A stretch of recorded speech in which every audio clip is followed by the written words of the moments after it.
If I told you that one car could quietly save you thousands in running costs, kilometer after kilometer, would you actually believe me? Because on paper, electric cars look crazy cheap to run. But the moment you dig in, it gets messy. Home charging, public charging, peak rates, off-peak rates, battery efficiency, gas prices jumping every other week.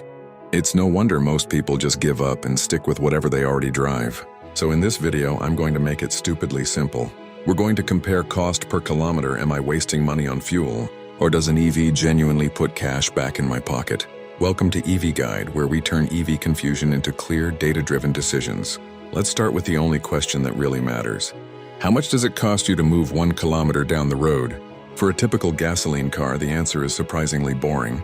Take an average compact or mid-size car. It burns roughly 7 to 8 liters per 100 kilometers. I'm going to keep the math clean and use 8 liters per 100 km. Now, imagine fuel is N60 per liter. That's 8 times 1.60, which is 1280 to go 100 kilometers. Divide that by 100, and you're at about 0.13 per kilometer, 13 cents every single kilometer, creeping out of your wallet. Now let's flip to an EV. Instead of liters per 100 kilometer, we talk about kWh per 100 kilometer. A fairly efficient EV uses around 16 to 18 kilowatt per 100 kilometer. I'll use 18 kilowatt to be conservative. And let's plug in a pretty normal home electricity. Price 0.20 per kilowatt, 18 kilowatt times 0.20 is 360 to go 100 kilometer. Divide by 100, and you're at 0.036 per kilometer, just under 4 cents per kilometer. So already we have a very rough comparison. About 13 cents per kilometer for gas, about 4 cents per kilometer for an EV charged at home. That's a factor of more than 3. But that's the clean EV brochure version. Real life is messier, so let's make it more honest. First, electricity prices are not the same everywhere. In some places, you're paying closer to 0.11 per kilowatt.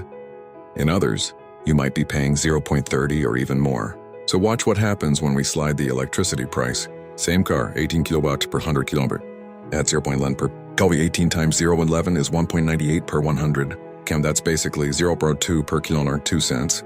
At 0.30 per kW, 18 times 0.30 is 5.40 per 100.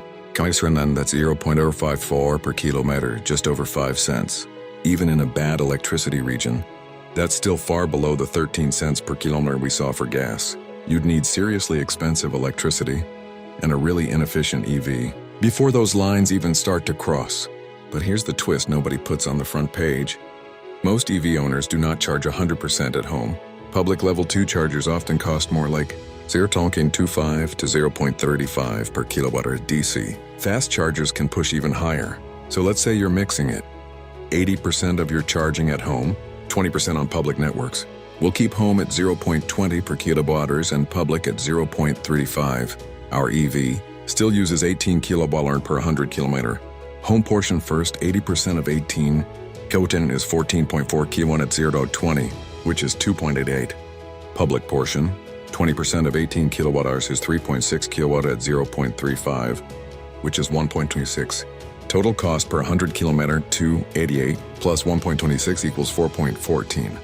Divide by 100, and you're at 0.0414 per kilometer, just over 4 cents per kilometer. So what did we just do? We took a more realistic charging mix, used a blend of cheap and expensive charging, and still ended up hovering around that 4 cents per kilometer mark. Meanwhile, your gas car is still burning away at around 13 cents per kilometer. And that's before any whoops, fuel spiked again moments. Let's zoom that out to a full year, because this is where people finally feel it. Imagine you drive 15,000 kilometers per year. Gas car first, 0.13 per kilometer times 15,000 is 1,950 per year just in fuel. Our blended charging EV at roughly 0.041 per kilometers. Multiply that by 15,000 and you get about 615 per year. That's a yearly difference of roughly 1,300. Over 5 years, that's 6,500. Over 10 years, you're suddenly looking at the price of a nice used car, purely in fuel savings. Now, you might be thinking, okay, but not all EVs are the same, and not all gas cars are the same. You'd be absolutely right. Efficiency matters, and it matters a lot more than most people realize. Some of the most efficient EVs are down in the low to mid-teens. Per 800 kilometer. Others are well into the 20s. So if you're shopping for an EV purely from a cost per kilometer perspective, the kWh per 100 kilometer number is your new best friend. Take a sleek sedan using, say, 15 kW per 100 kilometer at 0.20 per kilowatt.